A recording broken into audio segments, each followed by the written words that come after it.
novembre est tout à fait particulier puisque un certain nombre d'entre vous ne pourront pas venir au pied du monument aux morts pour rendre hommage à tous ceux qui sont tombés, ces millions d'hommes et de femmes qui se sont battus pour notre liberté.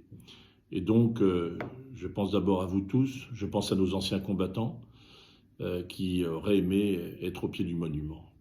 Tous les maires sont là, je veux leur rendre hommage et sont en première ligne dans la crise que nous traversons, qui est une crise qui touche beaucoup de familles.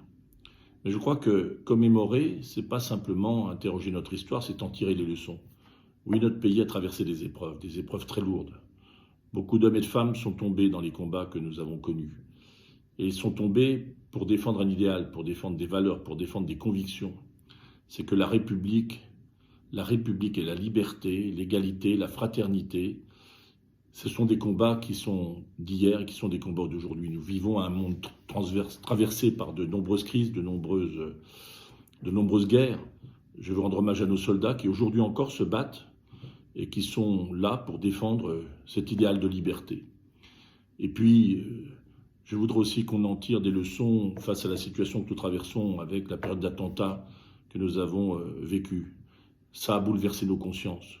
Nous avons tous été meurtris dans nos chairs de voir ces drames atroces, ces assassinats menés au nom, soi-disant, d'une défense de la foi ou de l'islamisme.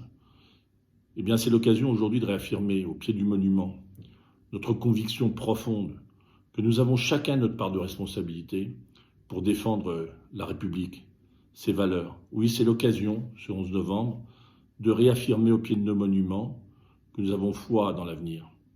Ils se sont battus pour nous, pour que nous vivions, ma génération, un monde sans guerre, en tout cas sur notre sol, mais on le voit bien, nous avons une responsabilité majeure, c'est de transmettre à nos enfants ce monde de liberté, alors que la guerre a pris une autre forme, plus insidieuse, plus douloureuse aussi, parfois, puisqu'elle frappe indistinctement, y compris ceux qui étaient tout simplement là où il ne fallait pas être.